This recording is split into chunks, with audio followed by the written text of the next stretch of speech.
All right, good morning and welcome to the Planning and Development Committee meeting.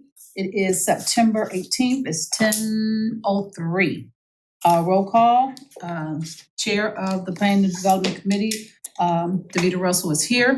Vice Chair, Mr. Cobb, Here. and Member President Kuda. Here. Thank you. So we're going to move forward with our agenda. First on the agenda is the Noble Road Merchants. 20 minutes you have if you need that much. We're on a time crunch this morning, so I'm gonna turn it over to Myra. Thanks. I don't think I'll need 20 minutes. Okay. So I expressed the dismay about not having the budget on the agenda on Monday. I have since been in touch with the law director and last night sent him a comprehensive plan, which was one of the things that he had asked for.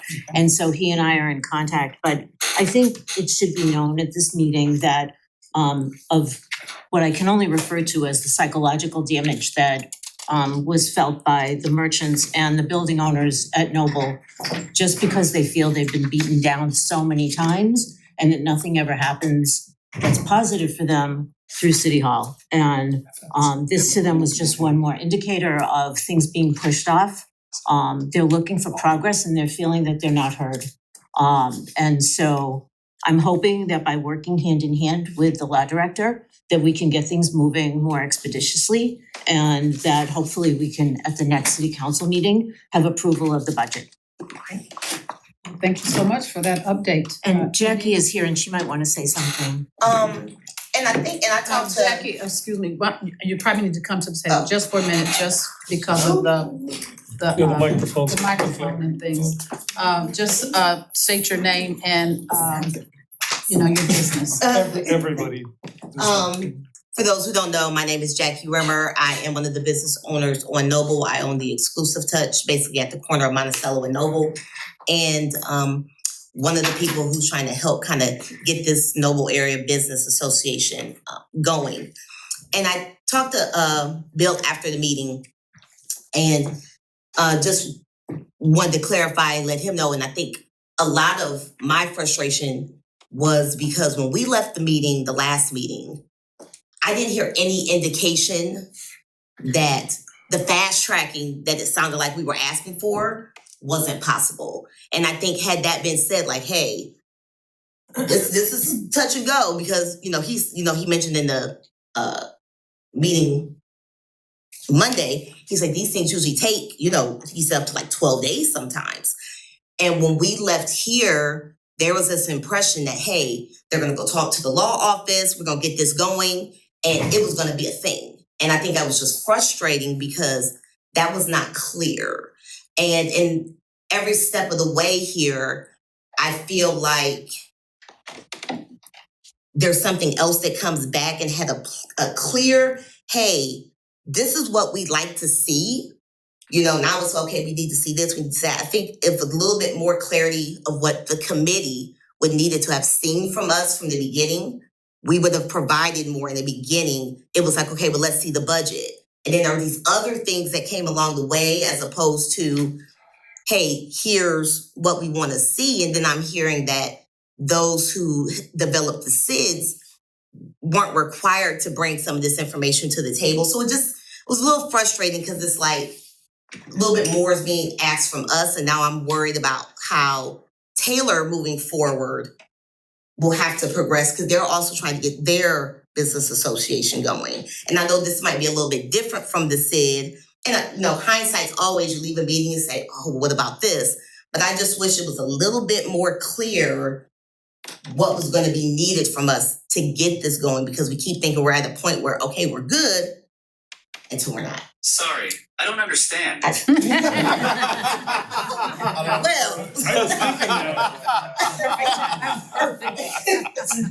So to Jackie's point, AI works. to Jackie's point, I have worked with two SIDs in the past, and I realize this is a different situation because there are ARPA funds and it's not a SID situation. But I do agree that, by the time I left the building and including the quick meeting that we had with Bill Hanna, which was basically, hey, this is on the agenda. The overall sense was that it was going to be on the agenda. So I think knowing right after that, instead of 4 hours later, that we're really backed up, or if he had immediately said to me, look, I can't make this happen on Monday, I think it would have at least given us some resolve and we would have known upfront that it wasn't gonna be there. But it was a letdown because we didn't know.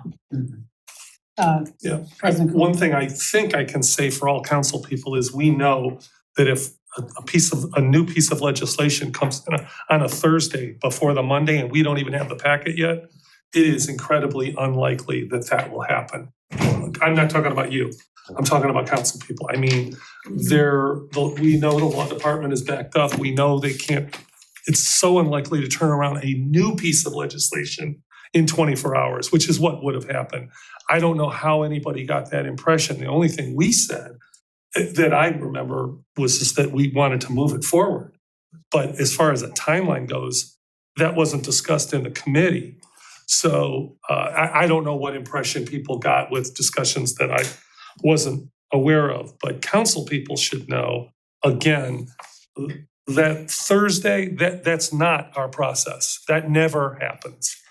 I mean, unless it's like, I don't know, like, some resolution. Emergency No, type well, situation. or something that the administration turns around. It's just, or some very simple piece. They'd be literally seeing this for the first time on a Thursday night. I mean, I just don't see it. I mean, I feel badly that people were let down, but I can tell you stuff like this doesn't happen. It would be super helpful if guidelines and deadlines were posted on the website about what the public needs to do in terms of speaking with you, what the protocol is for timelines, for submitting information, for turnaround of information, for appearing, having it go to first read or second, so that there's a clear understanding, not just with people of city council, but the general public of what the protocols are. So if that were listed, that would be wonderful. So if you can do that to the website, I think it would be most appreciated, not just by me, but by everybody in the community.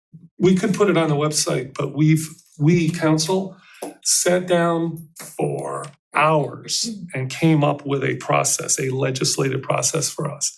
But we can certainly put that on the That would be website as terrific. well. That would be. Oh, we did, we did it in a public meeting and actually probably several public meetings. Let me apologize for missing the meeting last week. I was at a charity golf outing that it required quite a monetary expenditure on my part, so that's why I wasn't here. I did watch the tape. Let me be clear about this. Whatever the consensus of council is to provide funding, I will vote for it. We're all. That said, I still have some questions about the budget, and I appreciate that you have revised it.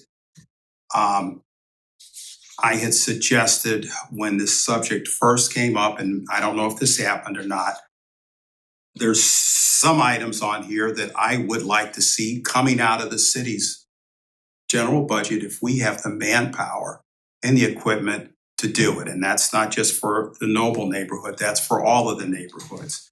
We have the budget discussions coming up, and I'd like to see what you have on here are things that the city can do, because it's not to relieve the burden and expense. I have copies of the current Cedar Fairmount SID and the current Lee Road SID. And even your modified budget exceeds those SIDs. And again, I'm just tossing it out. I'm glad to share copies of it. I go to all those SID meetings for the other organizations. I've been on the board. I want to make sure that we're getting the best bang for the buck, and that there is going to be some accountability of this funding, and how that gets worked out is not something that can just be done easily. So in the short term, let's pass a resolution guaranteeing you this amount of money right now while we work out the further details of the accounting and the reporting back to the city. I don't know if those discussions have occurred or not. So I respect exactly what you're saying. I don't know whether you listened to what the mayor had said about the beautification removal. But his point overall, which I agree with completely, is that if we take the landscaping budget, for example, and put it into the city and make that the onus on the city, that it becomes part of a bigger pot that the city has to handle. There are problems with lack of employees, but on top of that, the most crucial thing that struck me was if someone from Noble says, we have weeds in front of our place that are 2 feet tall, it goes on the list for Public Works or Parks and Rec, whichever department it is, and then somehow it gets to them. If it's on their budget, which is why I think the CID has put it on their budget, then they call me and I call the landscaper and I say, get out there, you've got to do this now.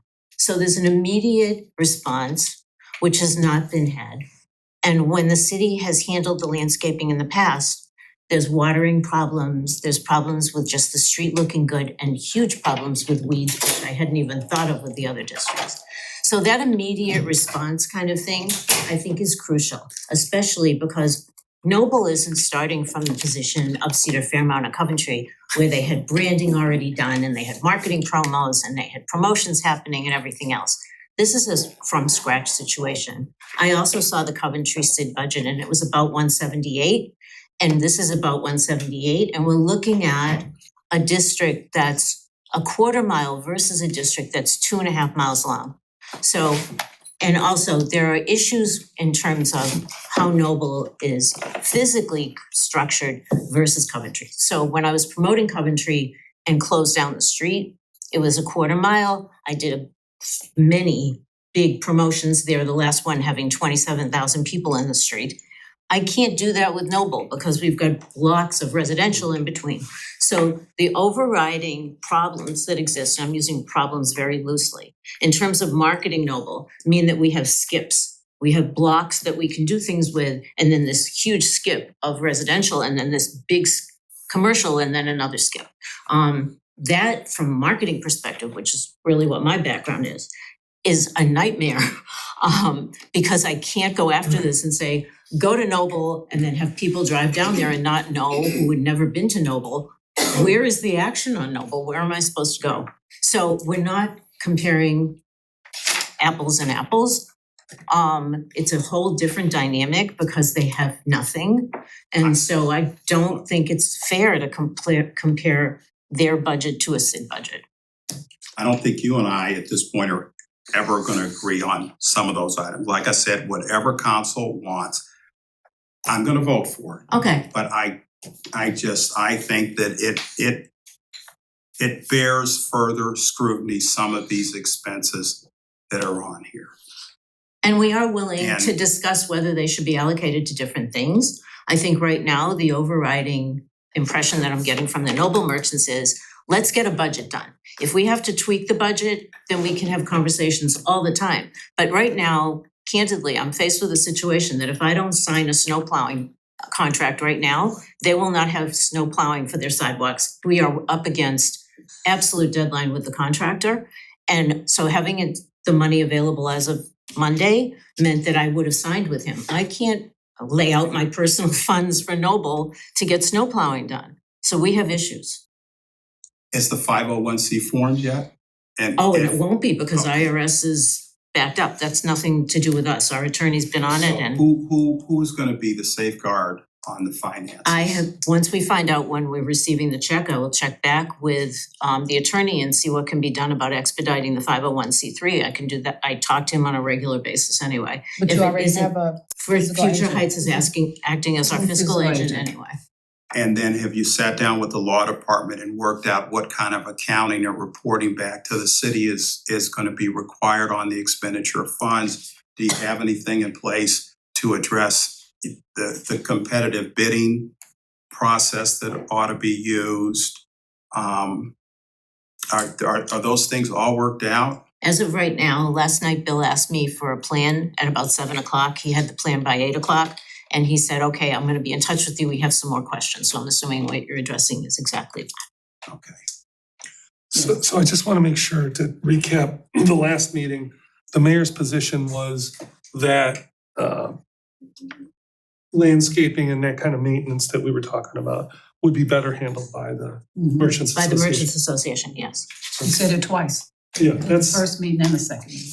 I just wanted to repeat that because that was Councilman Cobb's kind of first question. And I just didn't want it to go by. Go ahead and finish. No, that's really it. I mean, I just want you to know. That was this guy, I wasn't sure if that was picked up because he wasn't sitting at the table. Yeah, it was on the video. And I understand what the mayor said. We're gonna have a new mayor in 13, 14 days.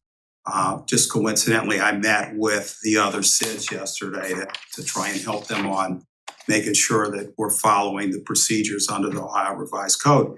And for every SID, the landscaping is the biggest expense, and followed by snow plow and snow removal. Again, those are some things I think the city ought to look to do. And I know we've had a difficult time being able to hire laborers. Hopefully with the increase in the wages that we're paying, we'll be able to have a full complement. I really hope that through this budget process that we can take things off of the SID plate and do it by the city. But what, you know, again, I'm gonna vote for this. And I wanna just make sure that we have some financial safeguards in place. Similar to the other money that we've given to any of the other nonprofit organizations, that there's reporting back to the city about the expenditure of money, because the last thing that I want to see is, there be some problems with that and who gets contracts and whether you've done competitive bidding and you're getting the best price, because some of the things on here that don't relate to landscaping or anything and are higher than what the other SIDs have got budgeted for things. And I think you're light on the promotion budget. Again, all of this is open to conversation, but right now, we're faced with situations that we have contracts that need to be signed and no money. So are you satisfied with a resolution from council that commits X amount of dollars right now, and then you'll work through the details in a budget? Candidly, that concerns me. And Just how is that? Because in the past, they have been promised X amount of dollars and it didn't come through. And my concern is if this is in the general fund, it's going to be allocated to something else. And unless it's earmarked specifically that Noble is going to receive X amount at some point, and if you want to give us some now with it specifically in writing saying that X amount is available to Noble by certain date, then certainly we can have a conversation about the rest. But I'm uncomfortable with just saying, okay, we'll take 25,000 now and let's do this. I'm not talking, I'm sorry, I didn't mean to cut you off. Whatever the amount is, whatever amount you're thinking, to give us an amount up front and dangle a carrot basically, and then say, okay, and we'll talk about the rest later. We've had so many meetings already. We need to talk about this now. And so I'm totally open to going over the rest of the budget with you. And is Brian in the room for either Brian? Brian, you wanna come to the table, please? So for the money, and let's take the Coventry, said that ARPA dollars, they're not getting that all at once, is that correct? They received a quarter up front, I believe. I'm not sure, I have to look at the contract, because it was different. That sounds right. Yeah. And then they have to provide accounting back to us and show that the money is properly being spent and receipted. And then we are giving them further disbursements. Correct, so the way it worked with ARPA, which this is this ARPA, it's general fund. Our general But fund, it's- general. Yeah, It's ARPA that went into the general fund, so it's general fund, but it's, Yeah, but it's still ARPA. it eliminated the ARPA ARPA's the once it went source. in, once it went into general fund, it kind of eliminate being ARPA. those rules. Yeah, But the ours is rules, general the source of rules, fund. the But there's a rules, general the expectation, I rules. think is what you're getting at, yeah. Yeah, and So the way that worked is they got the quarter up front.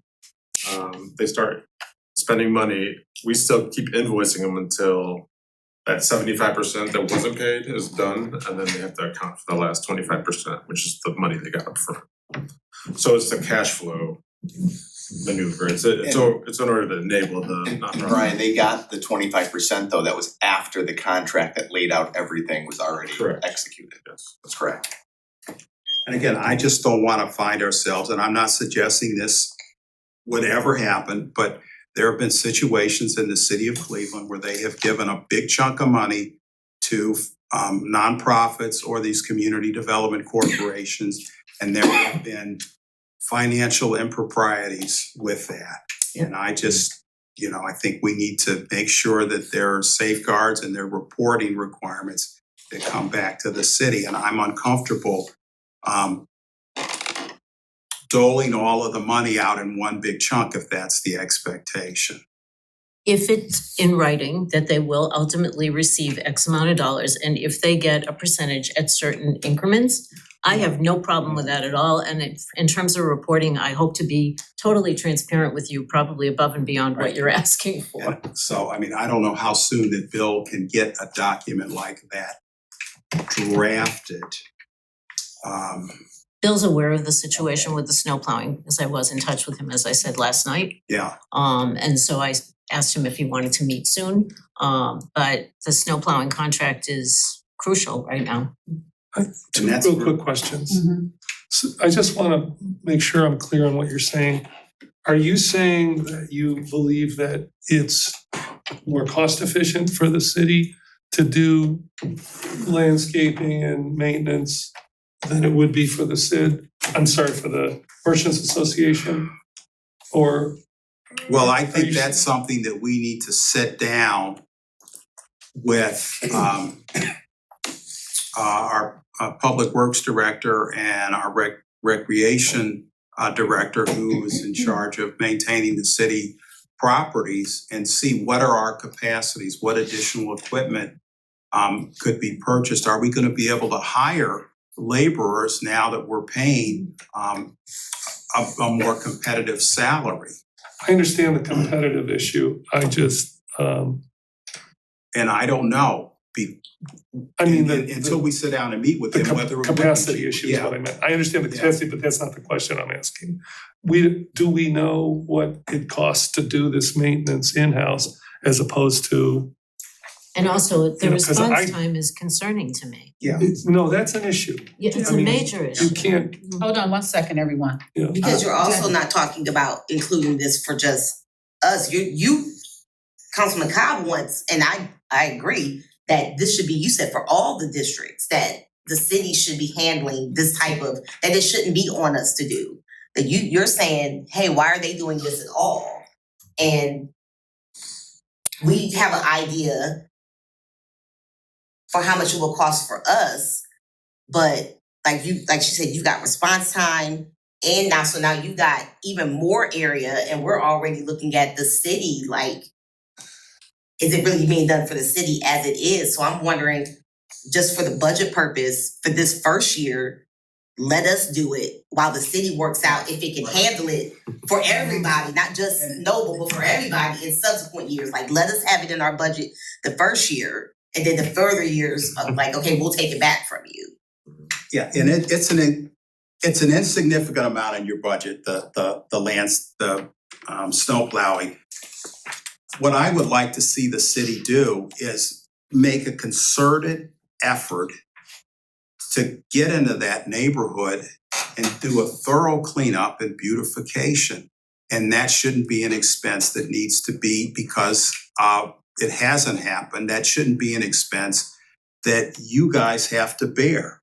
The city ought to do it to make up for our, if to the extent that there has been neglect, that we need to make up for that by an infusion of city money rather than merchant association money. And so we need to get there, and we need to plan that in our budget for this year.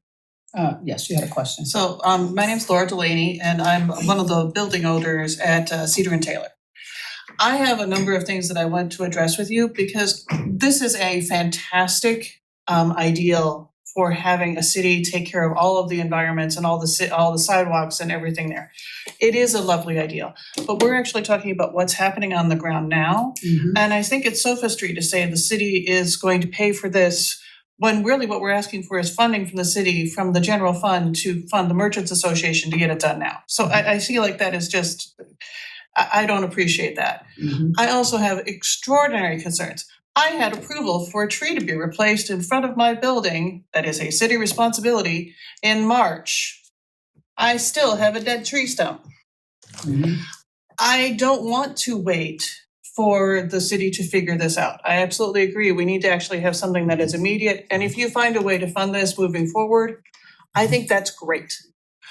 But at the moment, that's not there. And we have merchant districts that need these things to create environments that businesses want to move into, that can build economic basis in this community, that make it easier for me to recruit the kinds of businesses that I want in those buildings.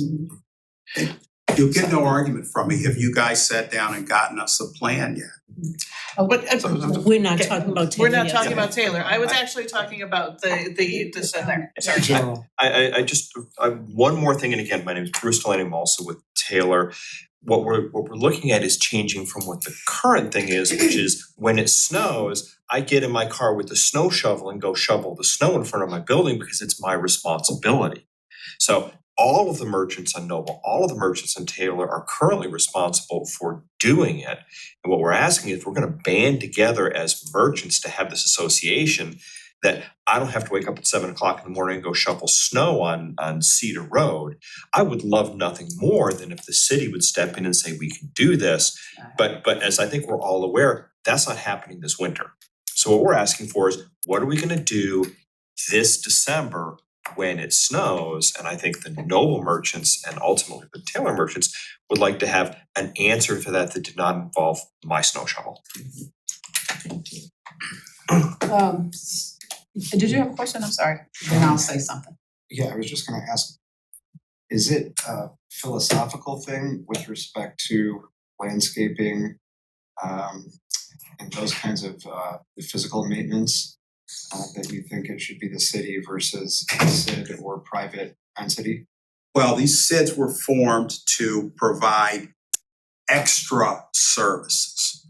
Over the years, what it has morphed into is the SIDs providing what I consider to be city services. I believe it should be the city's responsibility to shovel those sidewalks and to do a reasonable degree of landscaping and beautification.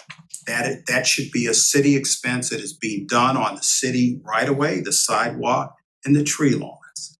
That is my position. There are only a handful of SIDs in Cuyahoga County. Go over to Shaker and Chagrin Boulevard, the city takes care of the beautifications along those roadways. Why are we imposing that financial burden on the property owners or a merchant association? Now, if they want to do extra beautification, then that's what a SID should be doing. So if you want to call it a philosophical difference, my philosophical difference is what we have had the SIDs doing is the city's responsibility. And by definition, at least what I've seen for a special improvement district or a business improvement district, beautification is number one.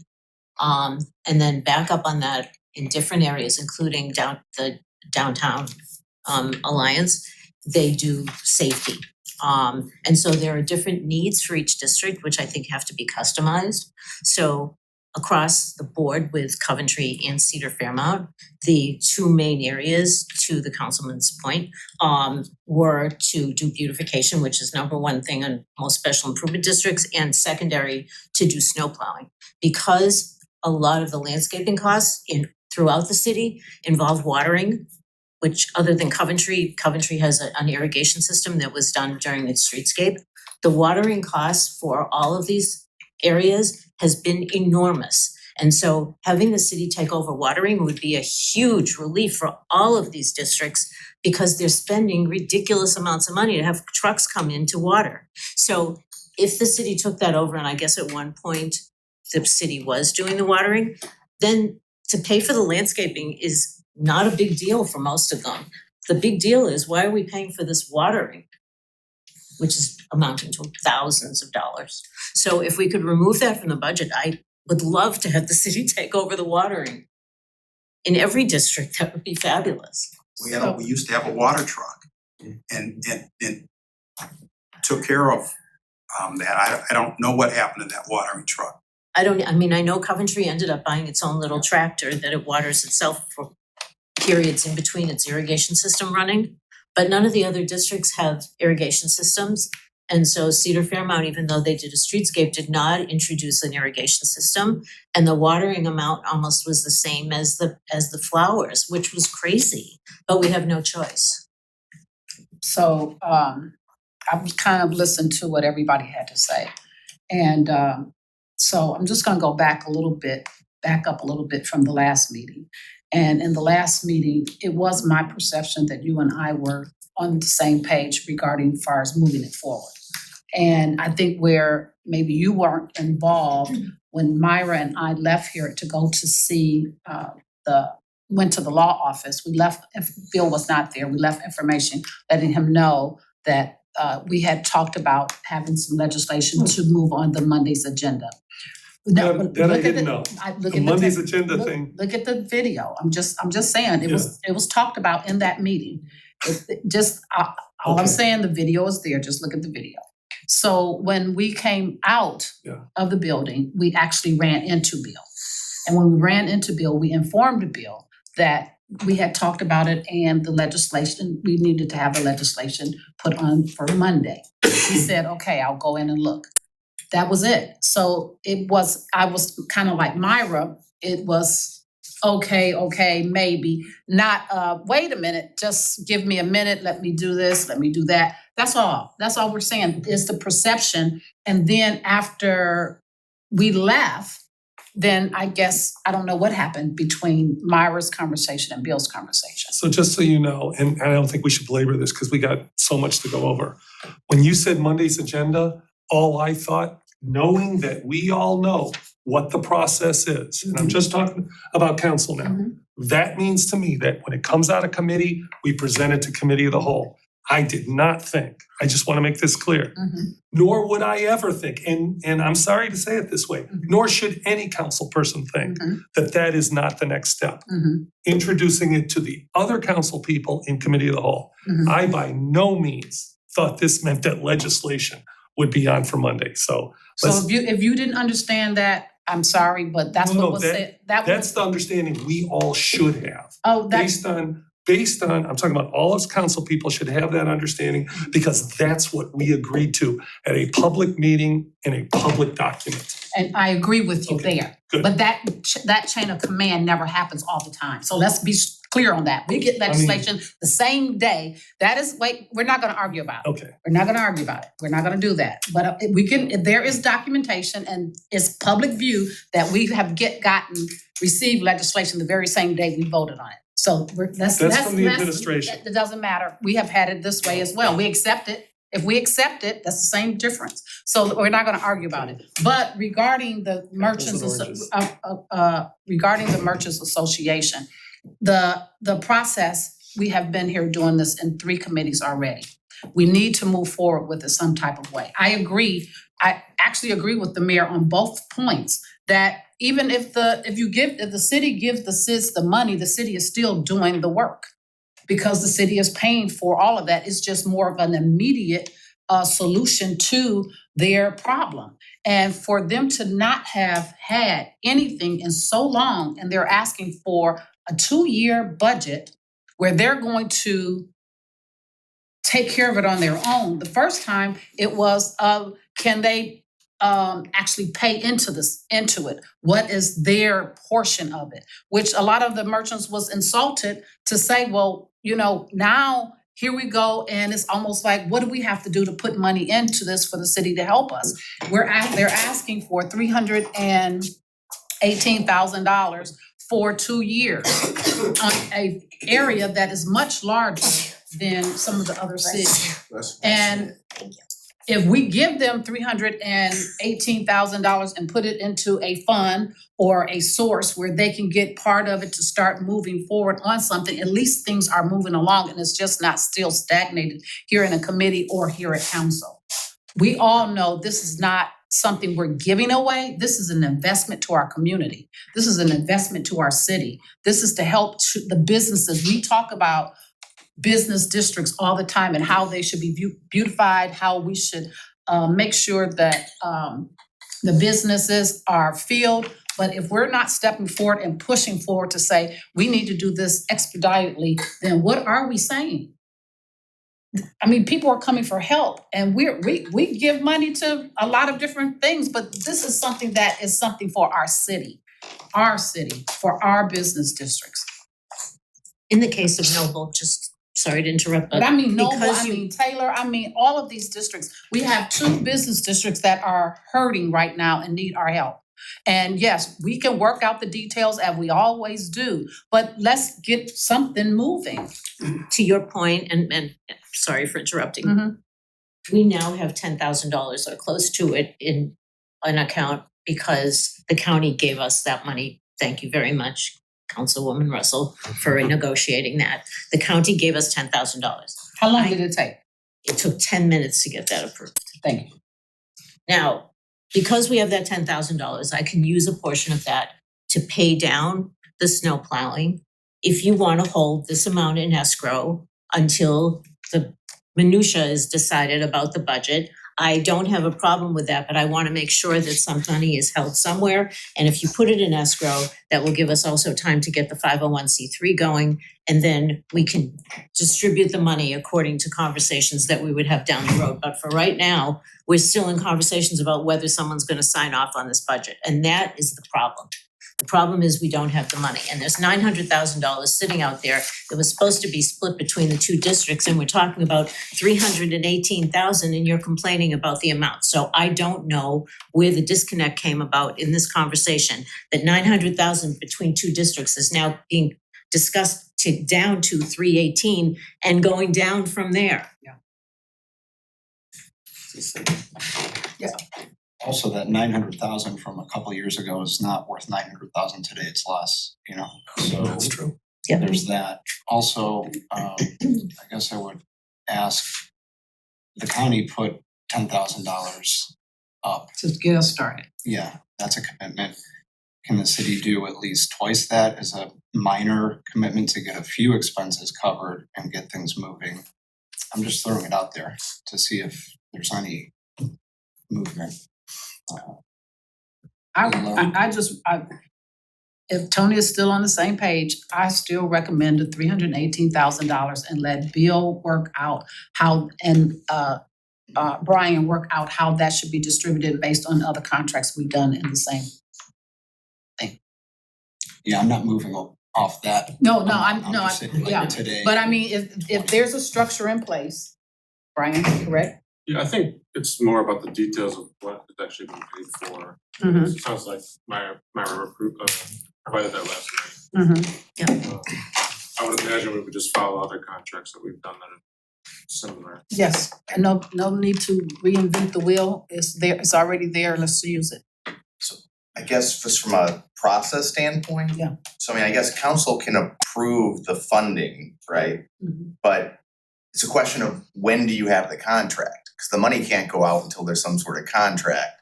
Even if you approve the funding, the contract will be over 50,000. It'll have to come back to council again Mhm. to get approved, as opposed to doing the funding and contract at the same time. Can we do the funding and the contract at the same time if she's working with Bill already? I mean, the law department will have Oh, to determine okay. that.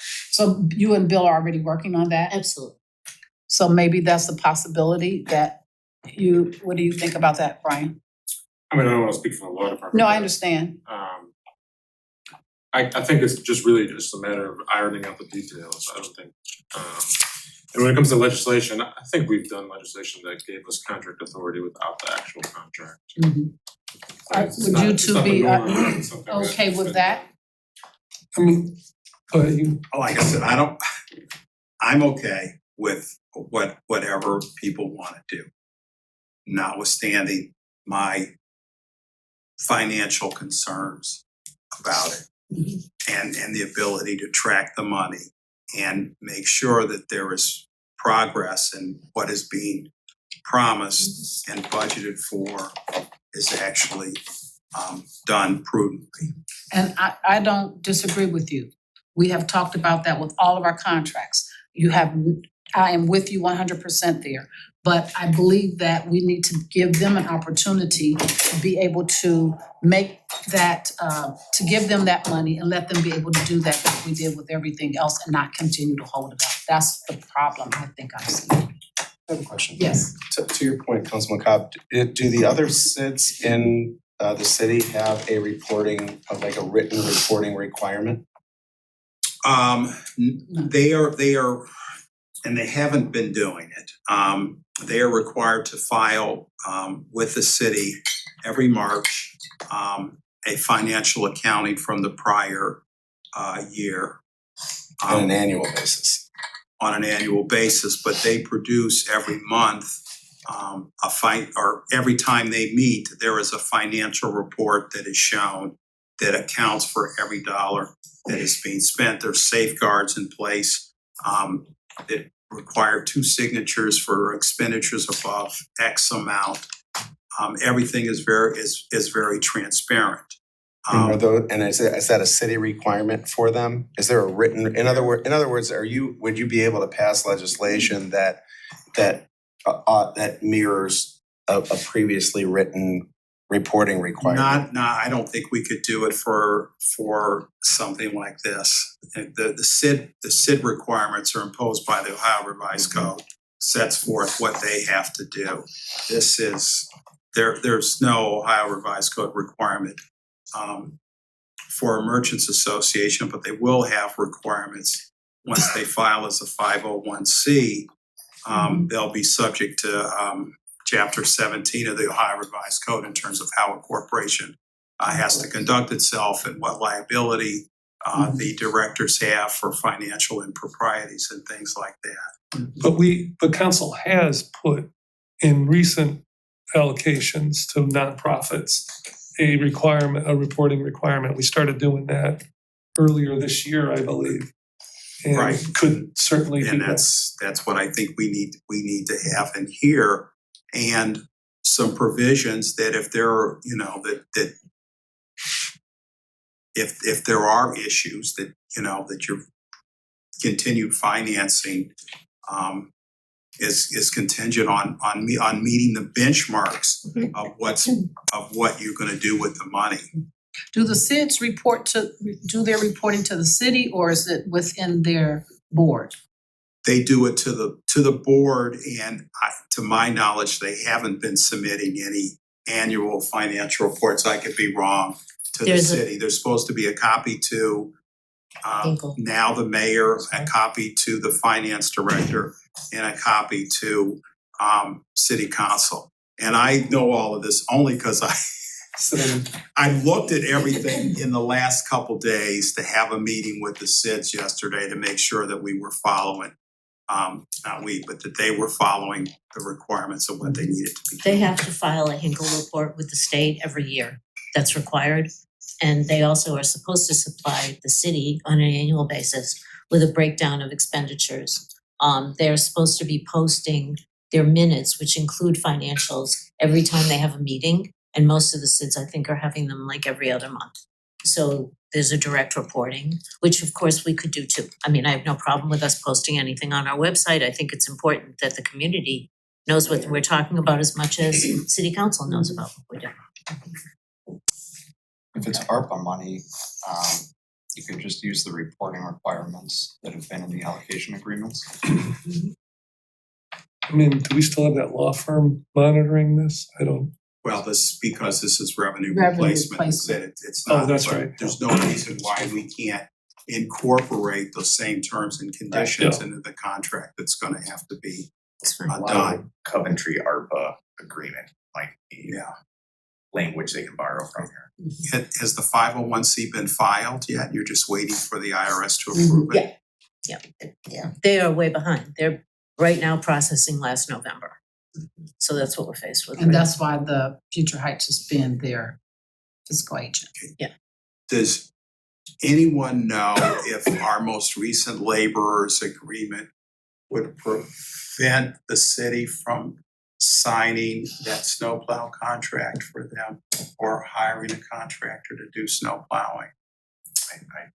I don't know. I don't think the city plows the sidewalks. Well, no, what I'm asking is whether under our laborers agreement, that is something that we could contract with an outside entity to provide the snow plowing services. I think that's something we need to consider, for example, in the short term before they get a merchants association up and running on Cedar and Taylor. Wouldn't the entity they formed do that? Well, I'm just speaking, I guess in general terms, if that's something that the city could be doing. Ignoring this, for example, I don't think Cedar and Taylor is gonna be in a position, that I could be wrong, I won't, to be able to proceed with that, but is that something the city could be doing? But we'll have to see whether the laborers contract prevents us from doing that sort of outside contracting without Usually, their if permission. it's something in the contract, it's going to be whatever the scope of work is, what they're charged with in their contract. So if right now, if they're not charged with doing snow plowing, there could be something to negotiate with them to ask if they'll be willing to do that, but it still goes back to the same thing of immediate.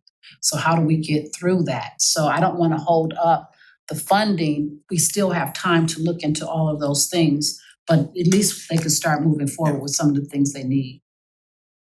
Because all the details can be worked out. Can I suggest that you send these documents to the rest of council through Addie so that they can look at this, because, you know. I sent them Oh, to her. They were all passed out at the Addie last has council everything. meeting. Okay, Addie sent them out to The, everyone. the, even this?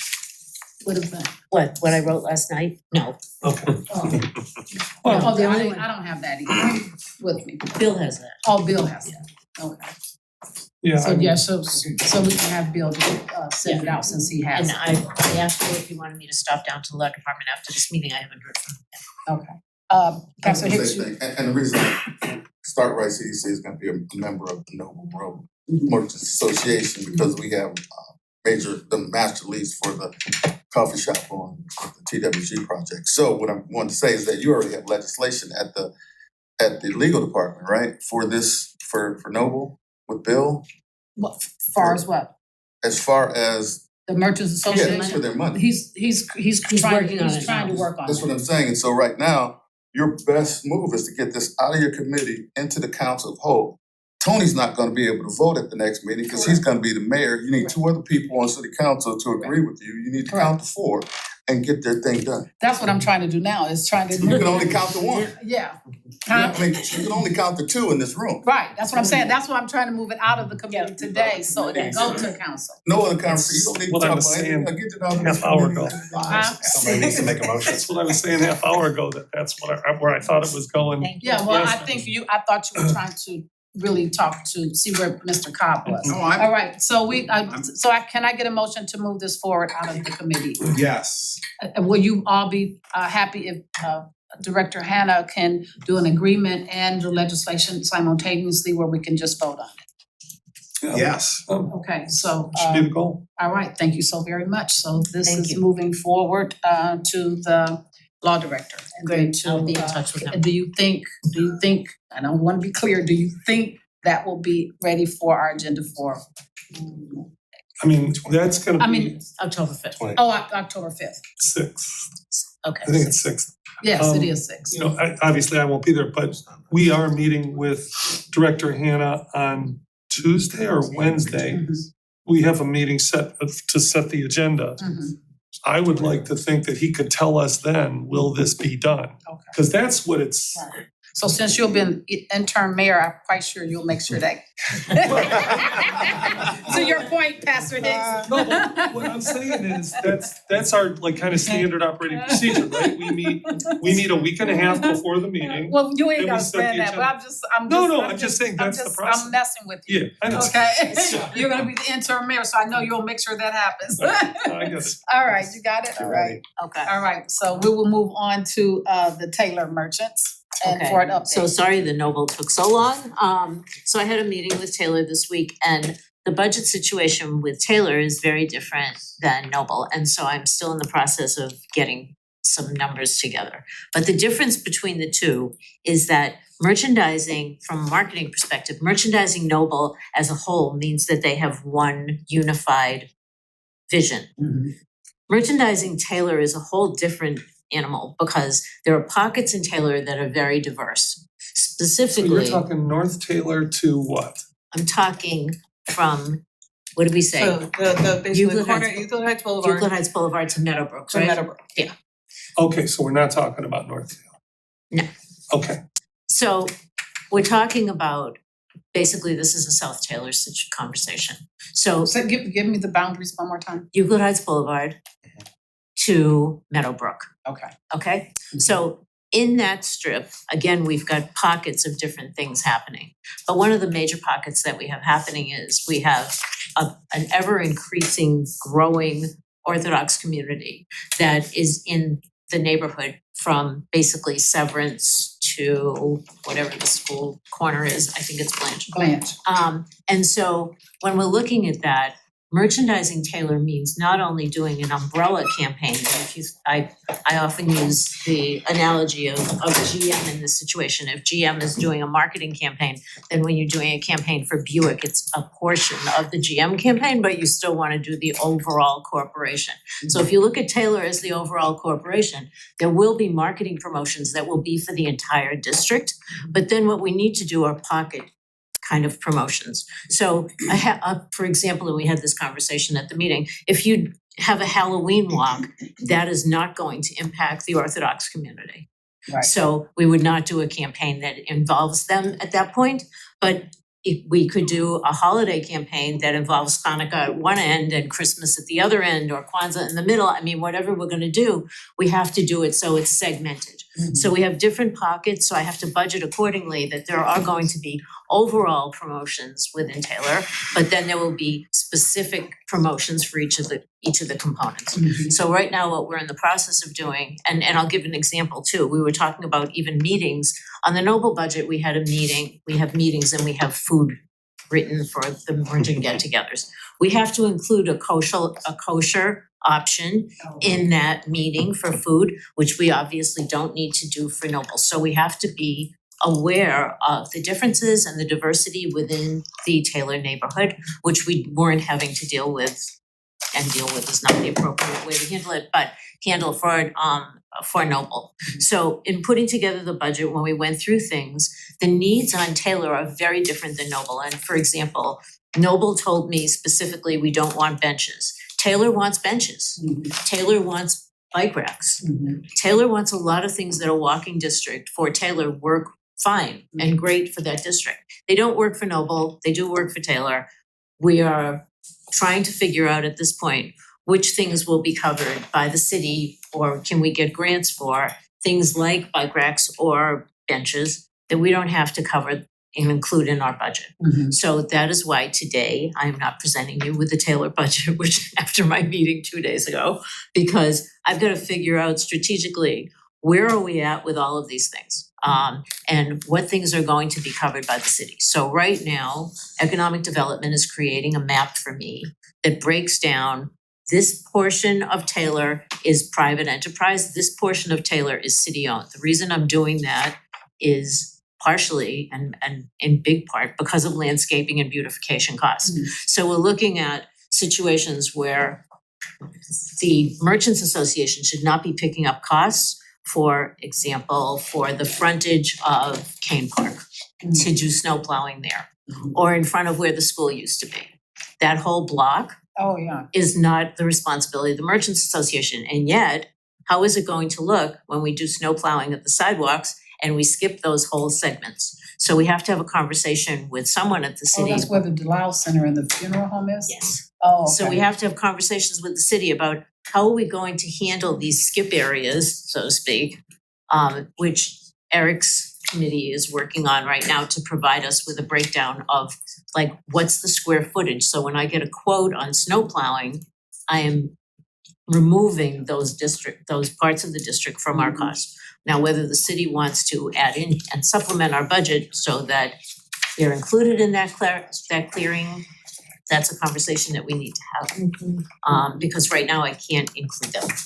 Yes. Yes. This is maybe more of a forward thinking when we're looking to build on success, but as far as outreach to the University Heights parts of the district. We are Because part of not- the, like, right at the Delisle Center, I believe it becomes University Heights. Right, and so I had a conversation with Eric Zempt and he specifically said, look, for now at least, remove the University Heights component from your conversation. Let's just concentrate on Cleveland Heights. Because he felt that it just adds one more component and Oh one yeah, more no way hurdle should it for us slow to go anything down right now. Yeah, and so at some point down the road, sure, like there'll be a new mayor at University Heights, there'll be a new mayor here and we'll see what happens and what the conversation brings. But for right now, we've decided just to move this forward as quickly as possible. Again, considering we might want to get a snow plowing contract underway, that we forget about University Heights temporarily at least. So is there any, so you don't have a full budget just yet? Do you No. have a partial budget? I don't have anything because there's too much to go through. Okay, So all right. hopefully at your next meeting, I will have a comprehensive budget for Taylor. Will this affect the snow plowing in your area for the winter? Yes. Is there anything that council can do before the council, before you leave? I was wondering. That we can do maybe just for the snow plowing or we should just wait?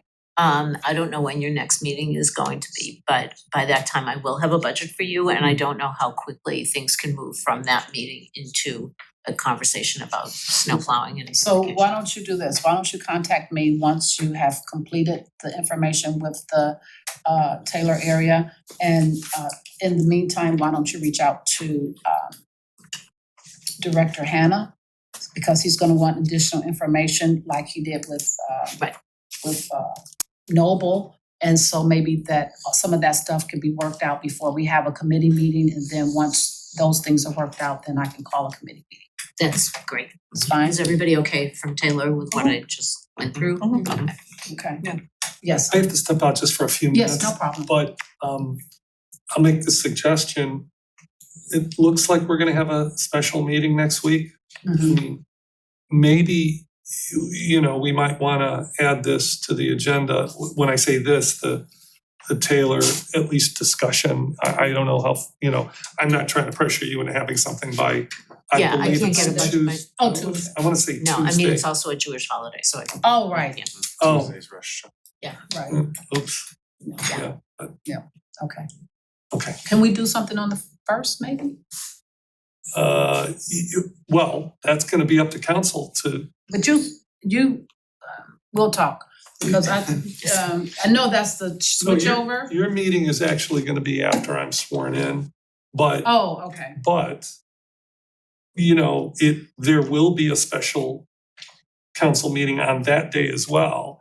And the agenda is up to the council people. I mean, I know. whoever's voted in I- as president, but I guess in the meantime, I could just, No, I think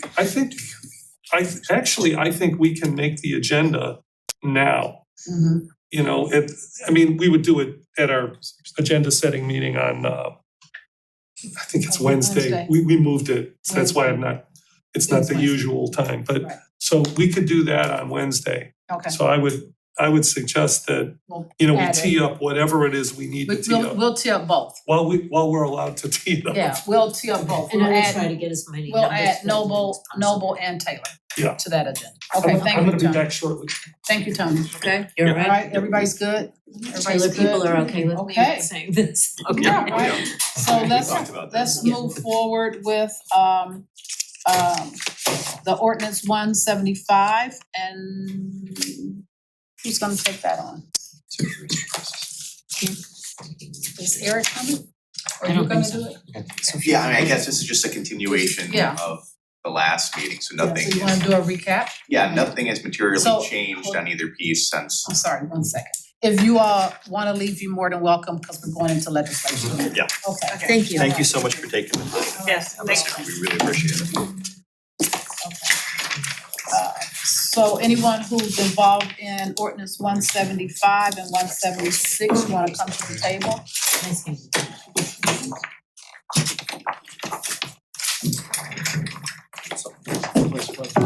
You 175? Who got it? 175 and 176. You guys don't meet every 2 weeks, council? No, the first Monday and the third Monday. First and third. That's what Okay, so So we're just as- gonna do a recap of ordinance 175. Yeah, and I guess this recap more or less applies to both of these Okay. pieces of legislation, so just as a refresher, we put out an RFEI fall of last year for a variety of city vacant lots. We also previously done an RFEI for homes as well, which some number of those have gone to Future Heights and to Start Right since then. But for a variety of reasons and with the passage of time, we as staff, and consulting with outside counsel and law department, decided to reboot kind of our process. And while we are looking to do that with the remaining lots, the mayor did want to advance these pieces of legislation to move forward with two of the respondents to that RFEI, and those being Future Heights collaborating with Rebuild Cleveland and YRM and Ishmael Martin. There you are. Also Martin Premier Homes. So ultimately it's 45 lots that the mayor's legislation moves forward with for Future Heights and Rebuild Cleveland, and 19 lots with YRM and Ishmael Martin. Okay. Is there, Previously, it had said 46. We had one duplicate in there, which has been pulled out in the most recent PSA. So now it's 45 for Future Heights. so there was a comment made at the last meeting, I don't know if you were aware of it, regarding someone else asking about 10 of these lots. Can you explain what the process, what happened, or what the process was? I mean, we received that proposal. We received a number of proposals, and these were the two that the mayor had wanted to move forward with. And Question. So my reading of this agreement is it gives them 5 years to complete the construction. Is there some reason why, and we're proposing to transfer a title to all of those properties upon closing? No, they have 3 years to draw down lots Okay, in whatever number and order they want. They have 5 years to complete the improvements, 3 years to draw down the lots. all right. I missed that part then. Mhm. So they're only gonna be transferred in stages upon starting construction, completing it. All right, and then, did the planning department vet both purchasers to make sure that they had the financial capability and wherewithal and or track record to be successful? Correct. Tony stepped out. That's all the questions you have? That's it. Okay. Any questions on, is that for both 176 That and question 176? would be true for both of them, yes. Okay, all right. Any persons here from any of these developers would like to say something? Ready to go. Ready to go? Okay. One thing I would like to say is that I've been intimately involved with the city in this process well before the RFEI. In fact, I was completely startled and blown away when I received the email about the RFEI because I had already spent thousands of dollars at the request of the city of Cleveland Heights preparing to get started, which I was ready to do. months before the RFEI even came out. I was asked by the city of Cleveland Heights to put together a development agreement, which I spent a lot of money in legal fees, and presented that to the city. And then months later, was asked to do the RFEI. So, while I do understand and respect other people were, in the process of the RFEI, I had been working with the city for a year before the RFEI even came out about these lots specifically. Oh, Other comments? yeah, definitely. Yeah, so I'm one of those parties, Tom Stone from TK Stone Enterprise LLC. And I'm the other party that's involved in this discussion as it relates to the lots with Oliver to Future Heights. And that's 10 lots. And surveying those are on DeSoto, Berkeley, and also Altima. And yes, in terms of pre-development, developers, we do have some costs that we have to incur in responding to any type of proposal. We're not gonna get into the dollars, but time and other things that we have to do. So, but the key here is, again, you have a process that was established by the city. And for some reason, the mayor, which hasn't been fully disclosed, extracted 2 of those proposals out. To my understanding, with no rhyme or reason. And that is concerning because you're going to then look at allocating lots. And by the way, I'm also a resident of the city and I live in this area. So very much concerned about what happens.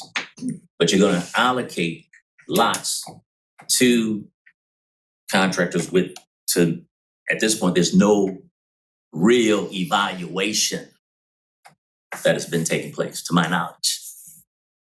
And so that would have happened through the process that was put in place. Because we had to all submit our credentials, our experience, financial capacity, all of that would be examined. Even stating how much we're willing to pay for these lots and the rhyme and reason behind that. And again, I am a developer. Okay, I've run a community development corporation in the city of Cleveland. I've developed over 200 municipalities. I've done all aspects of community development. So I know this business. And and when looking at really having a good process to make sure that you're getting the best projects going forward, the best people doing them, it does really require an examination for the good of the community. So that is something paramount to this discussion because, again, council serves as a steward over what is done in the city. And without that process taking place, it could be certainly concerning of, again, your constituents, the residents, in terms of, well, why was this done? How was it done? And when we look back on it, it didn't really make sense. I know the challenges of developing large numbers of units, certainly for sale scattered site. This is not a single site. It's not multifamily tax credit deals. I've done even in a 50 unit scattered site tax credit deal. That's a 2 to 3 year process. Okay, so if you're looking at anything above 5-10 units, it's going to take some time, capacity, operational, financial, and at the back end, this is for sale. Understand that the true market for Cleveland Heights in these areas that we're talking about has not been established. There's not been one newly built home sold in these areas 30, 40 years, whatever. The only new home, to my knowledge, that's been built and sold is in the Caledonia area, which I serve as a project manager for that, assisting Starbright Development in getting the proposal through. And I know the full process from conceptual stage, pre-development, development, community engagement. We have to do all that. Working with the legal process, contracts, all of that. Requesting funding, not getting funding, working through that process. So I know the challenges ahead. And to say that this will just get done with the number of lots that are being proposed, and that's the reason why we want to push it through. There's no track record in place to say that that's gonna happen. Okay, so we wanna be very clear-eyed in this. We wanna be open. We want, again, projects that really make sense. I think they should be fully vetted. So that is what I state. Now, certainly, if it is the intent of this council to just move through legislation that was put forth by the former mayor, then the train has left the station. Then my request is that it be amended. And I'm the only developer, to my knowledge, that has submitted a proposal that is at this table making some kind of issue. There's certainly ways to amend this proposed legislation, which would, in a sense, just give my organization the same opportunity to build. Now, that can be done by a withdrawal of this legislation after the new mayor is in place, and then the process can go forward, or it can be amended. There could be an extraction of the lots that I've requested, and you would have now 3 pieces of legislation. Those are the options. There are options. Okay, before, hold on 1 second, please. Legislation, ordinance 176, because we're talking about right now 175. Yes. So since there's a discussion around 175, let me find out if, because I don't think there's any issue with ordinance 176. Is there any problem or issues with 176? Oh, Yeah, I mean, I'm not at the table with Tom. I'm at the table 175 and 176.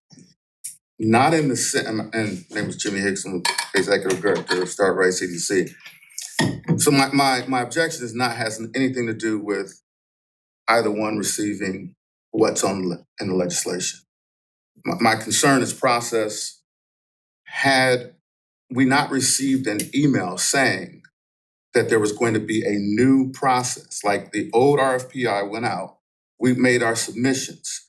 We received a new letter saying, basically, that's out the door. We're gonna do a new process, and you're gonna be hearing about that new process shortly. So we were set to start doing the new process. In the midst of that, we start hearing that lots are going out.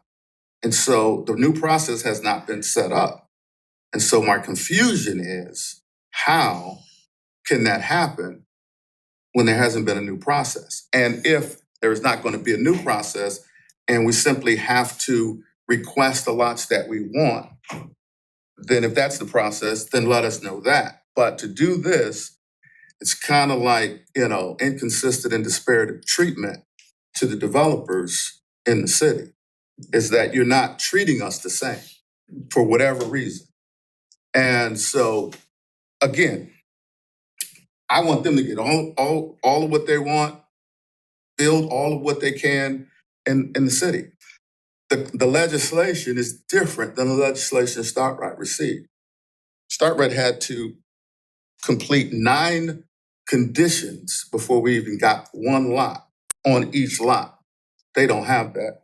They don't have that in this. And last year, we were in the midst, we were the first CDC in this area to submit to the state of Ohio for low-income tax credits for single-family housing.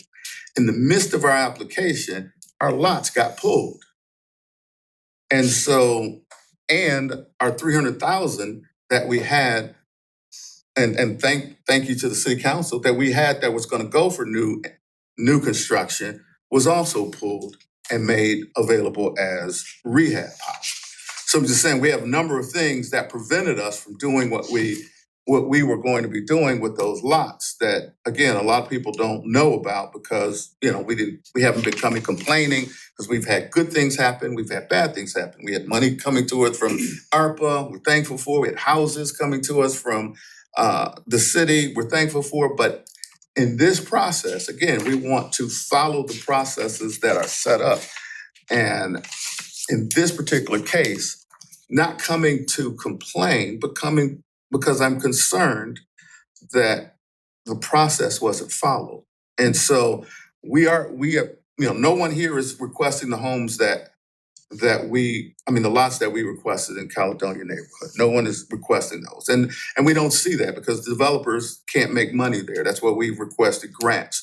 We've wanted a GAP grant from the city council who's been working on that for 4 years, and we never saw any GAP grant funding available to home buyers. Matter of fact, if he's saying houses gonna be selling for the low fours, they could use some GAP grant money too to bring that number down and be more realistic. But I'm just saying is that we just need the process and know what help we can get from the city that we can count on for building single-family homes in the city of Cleveland Heights. And again, this process, no complaints to them, but it just seemed like it just came out of nowhere. Okay, so there's no dispute on any lots in 176 is the process. So do councilmen have any comment or anything to talk about for Well, I'd like to- 176? Yeah, I'd like, oh, okay, no. 176, I don't think there's No, a I'm good. dispute.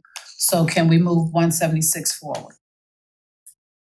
To, Yes. okay, so now let's talk about 175. And that will be around process as well as lots. So I was just gonna say, All right, I was just gonna say, let's hear from Director Zamp. He's come in, and maybe you wanna come to the table and try to give us some clarity on what's happening here. I'm not sure I'm gonna give you any clarity, but Oh, okay. Or some step-by-step process or something. yeah, I think I'll repeat a statement that I similarly made at the last Planning and Development Committee meeting. I'll start off by saying we all know that infill development is maybe the most important or one of the most important initiatives that need to happen in the city. It's been the focus of our department, of the current administration, I know of council. And we have very good qualified developers at the table, including these two pieces of legislation. If you remember what I said last time is there was sort of a process pivot that we were going to do. You've heard a little bit about it today, based upon the conversations that we were having with council and the time that elapsed since that original RFEI. And then in the midst of that, the mayor directed and introduced these two pieces of legislation. So the reason why we're here at the table today with the questions I think that you have is because of that. Okay, Stu, who started the process with these lots first? Who? Well, this goes back to the RFEI that we started last year, which all of the individuals here today participated in one way or another. Okay. Before that. Well, it goes also. before And that, before. yeah, Sure. respectfully. And I mean, I know, you know, your history, sir, and I it's impressive as well. And, you know, I have a brand new house in North Collinwood and applied for and received, you know, $49,999 of GAP financing to help, you know, bring up that community, and 10 other homes that we have approved GAP financing in the city of Cleveland. So I have a lot of experience in this type of development as well, and look forward to developing together in this city. And I hope we do. And I appreciate that you're here. I mean, I truly do. But I would, you know, ask, you know, the representatives from the city here as well, that this wasn't just the mayor's directive, right? I mean, we were asked to present a development agreement to the city of Cleveland Heights prior to the entire RFEI process. And in our communications with your department, it was your recommendation that that this area be. In fact, it was the city of Cleveland Heights that sent me an email and said, we'd like you to develop these lots. So this did happen all prior to the RFEI process. And we had community engagement meetings, and I was blindsided by the second email on the RFEI as well, as probably even more so than the first email I received that we were going through an RFEI process after we had already been in negotiations with the city. You know, I think, and I'm congratulations, I think hopefully that'll go through. We need to start building houses in the city. We need to stop mowing grass. Okay? I know we wanna mow more grass, but we need to stop, we need to stop mowing grass and we need to start getting taxpayers in these, in these homes, in homes built. We need to build more. This gentleman needs to build homes too. We gotta stop waiting and start moving forward. 12 to 15 years these lots have been sitting, mowing grass. It's enough. Okay, I grew up in this city. I'm sorry I don't live here now. I do business here every single day. I'm one of the top realtors in this community. And I can't stand driving through this community anymore, looking at these empty lots. It is negligence. Something has to move forward. So is this correct that this company was actually dealing with the city prior to the RFP, and you had community engagement meetings as well? In 2023. Well, I guess the question is, was that the previous RFP, which was, There was no RFP. well, there was another I'll that we jump in. responded to in 2020.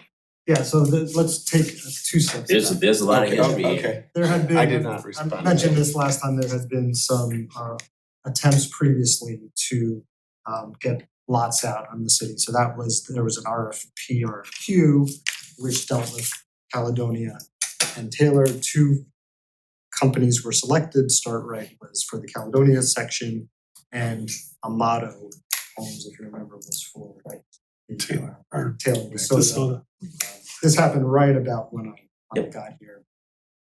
That relationship with Amato was mutually dissolved for a bunch of different reasons.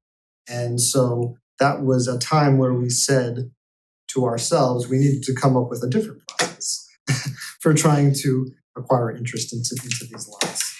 And all the meantime, we have been talking to, and we're talking to folks who are interested, particularly Regal, Cleveland, Future Heights. So there were absolutely conversations going on. But we also knew, based upon all the conversations we were having with council, that we needed to have a process that was clear, because there had been significant, I would say, pushback when things were being introduced solely because those conversations were happening without a broader process. So that was the initial RFEI process. And then going through that initial RFEI process on the rehab properties, there was a lot of questions about the way we're determining the pricing of the properties in particular. And so that's when we all decided that we needed to reboot that process. And given the amount of time that had elapsed since the original RFEI of last year, it was also a time for respondents to be able to refresh their proposals. So let me speak to, again, applauding the focus of, we need to get moving. Because again, this is, again, in terms of my looking at these vacant lots. Now, I've lived here over 30 years. So it's my backyard. But when we talk about moving forward, we've got to do that.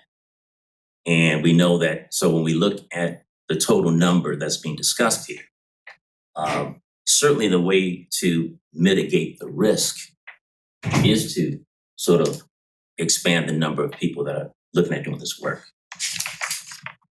I'm clear on this, and I'm sure you're clear of that. In the next 2 years to build 45 homes and get them sold, that would be Herculean, and In 5 years? No, I said in the next 2 years. Well, that's not our contract. Well, so what I'm saying is, Let me step in for a minute. I'm gonna say no, this. well, let me finish my comments. We've already Hold on, Hold on, please. So what I'm saying in terms of mitigating that risk, what I'm saying, if anything, it's a carve out of 10, you're left with 35. And I presented a proposal, because if this would have happened in November, my timeline, which I put forth by March, having dealt with the city, hopefully we would have a contract. Then we'll be going through our design process, community engagement, so that by June, July, permitting, we're in construction. Now, what's even, what is really a challenge now is the county land bank has opened up this window. And there's an opportunity for all these lots, if this was a ready project, could receive $35,000 in gap grants. So there's urgency here. And I do have relationship with the county land bank. I've done business with. As have I. So I'm just saying, I applaud, we need to move forward, but I think in terms of getting actual, a good number of homes done faster, it is by distributing more of those lots. And I can't see the major challenge. I know Future Heights wants this area. I don't know what your capacity is. And so these lots will be transferred to you to build. But Option. well, it's an option. And we present the same thing. I mean, it would be foolish to pull down 45 lots and have to account those costs. I could tell you DeSoto, Altamont area is completely off the table for me. That's in the middle of what of the expanse of what we would like to accomplish. Yeah, and also let me just say that this list started at 70 and we've agreed to trim it down over the course of I don't know how many years now. It may not feel like it to you guys, but we have been negotiating with the city for years for these lots. They've been sitting vacant for I don't know how many years before we came into the picture. So you're saying you had 70 lots? 72 is the original application. And Oh. and well, I mean I guess that's the point. Yeah, and I get it. I mean, I had thought when they had come to us and said, okay, we're gonna submit this legislation, and it was prior to this new RFEI, was that these two, like that us two were picked through that RFEI process, and then you were gonna reboot for the rest of the lots, because there's another 120 some vacant lots to build on. yeah. So you understand that's not correct. Yeah, you're right. Yeah, no, I There's no hear you. analysis. Yeah, I hear you. Okay? You know, I don't not hear you. Believe me. What that means though is there's 122 or however many other lots. That's a lot of opportunity for you there. Well, developers look at area. They're not just looking at what's available. Okay, we've done a lot of research in terms of what we think is most viable for us. So just to say, take the remainder. Now, we would be forced to do that if we want to do that. And certainly there's other areas that I'm looking to develop in. Good. But I think so. I don't think you want to present that as if, well, and I don't want to use the word here, take the scraps. But that's kind of what you're saying to me. It's all in perspective.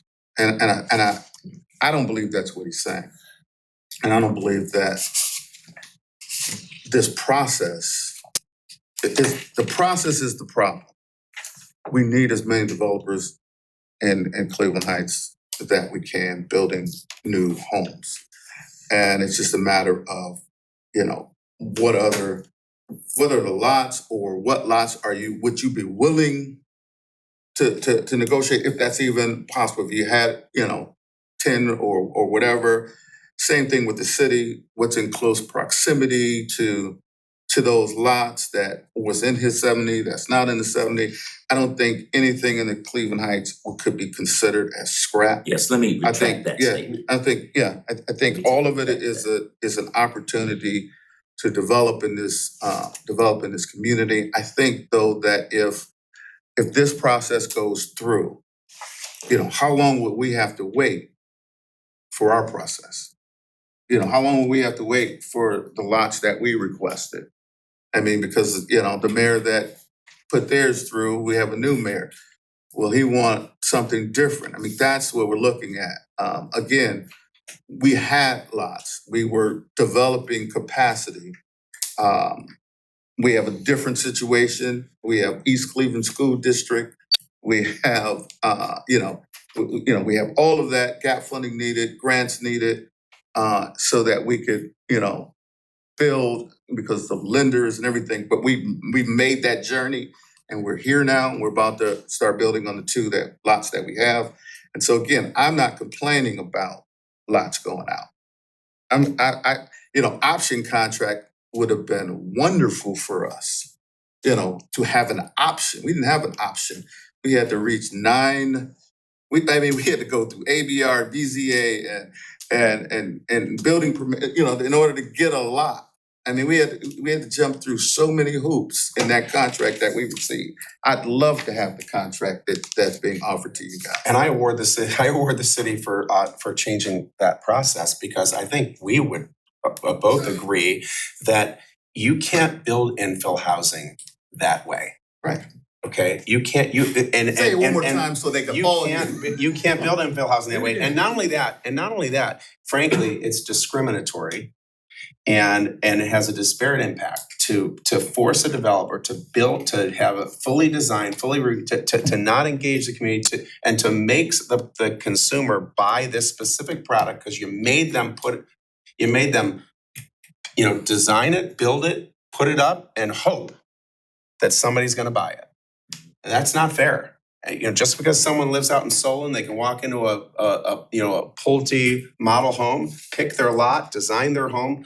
Every single new resident in the city of Cleveland Heights should have that same opportunity. That's what this does, right? And all of us, all the developers that you bring to the table should give the citizens of Cleveland Heights that same opportunity. Well, I know we had a lot of developers looking for lots in Cleveland Heights from some of the lots that were available. So I'm not sure where they are or where we are in that process, but I'm quite sure we'll soon find out. I don't know what to do here.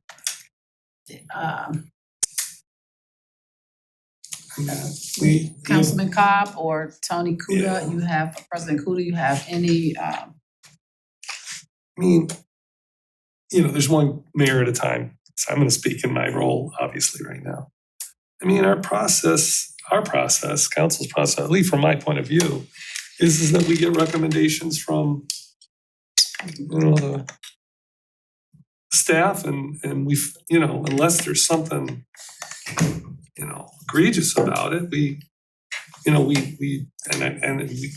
usually get very good advice from them. We follow through. That's the process. For us, I'm not talking about the RFEI process or any of that. I'm just talking about our process. So, unless there's a compelling reason, and I would want to hear that in executive session, just to be honest with you, not here because I think it's a bit improper. We could, I see that's on the agenda. We could air that out there, but right now I'm not hearing a reason to say, well, we shouldn't follow this ordinance from the staff. Councilman? Yeah, I would agree with that. So what overlap is there in the properties that you had submitted a response to the city for versus what's covered in this legislation? Yeah, there's, thank you, Councilman. There's 8 lots on DeSoto. There's one on Altamont and there's one on Berkeley. I happen to live on Berkeley.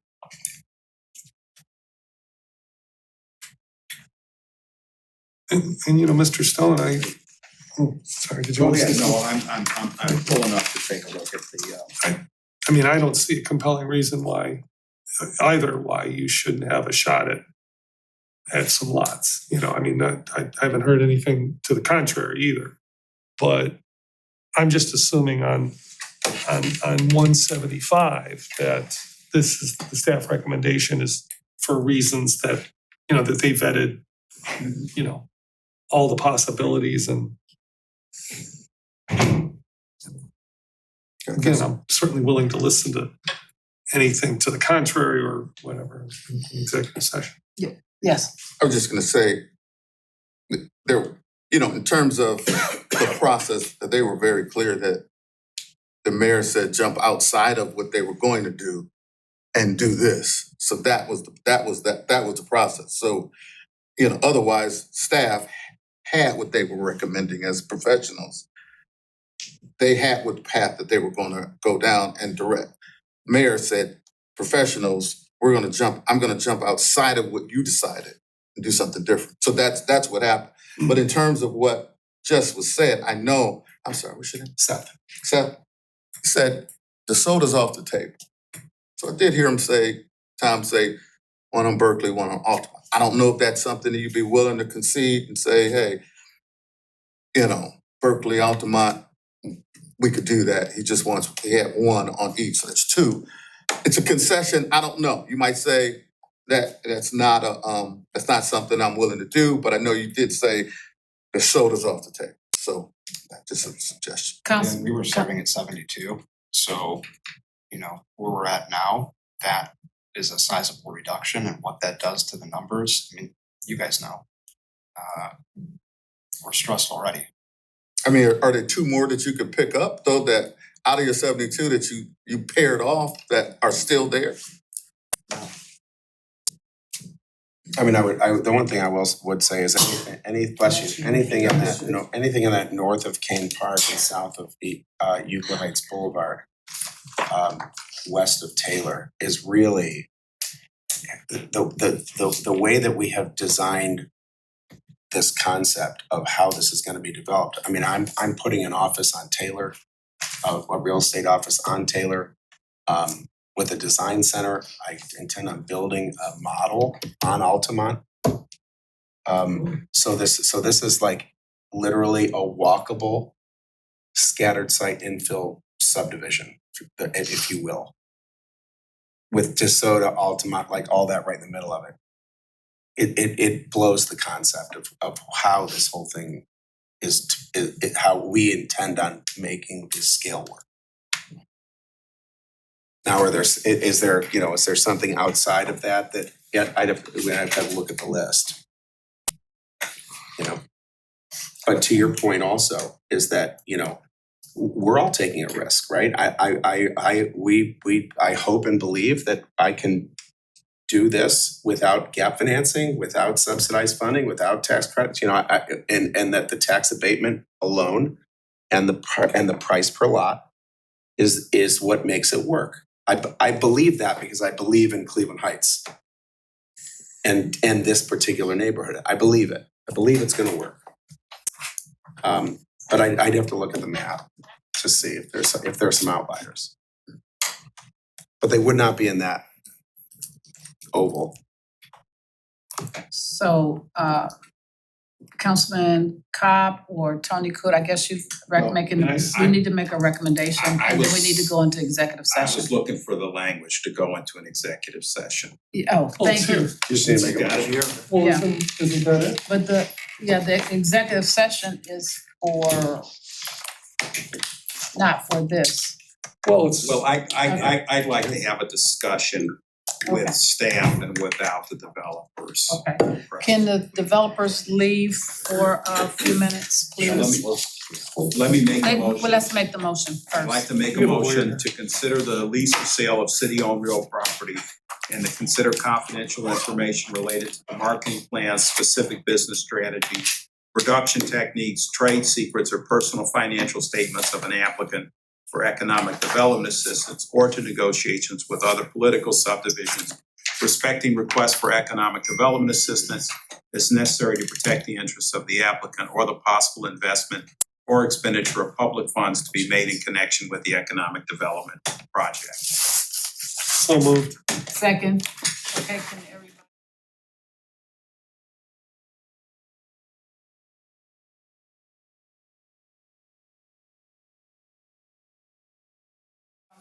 Welcome back. We are now out of executive session and back into our planning and development committee meeting to I guess move forward ordinance 175.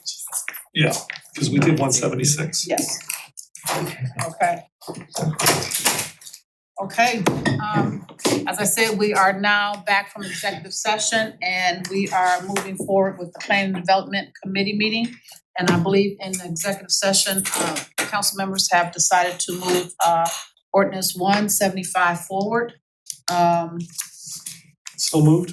Second. All right, so 175 has been moved forward to for passage and we're going to the committee of the whole. Yes, Yes. I mean, But it says it's second already been reading. introduced. Yeah, okay, so we're just to go Yeah, forward. right. Okay, so anything, we're good, so I'm sorry that I gotta go to work. Was there a motion And- for 176? Yes, we did that already. Oh, did we did a Actual motion? I motion. think we passed that already, right? Yeah, we. Well, let's just make sure we did it. To the extent that we did not, I'd like to move that we also go forward with 176. Second, Okay, just say all in favor. all in favor, aye. Okay, so now, we have moved, both pieces of legislation forward. And, seeing nothing else, this meeting is now adjourned.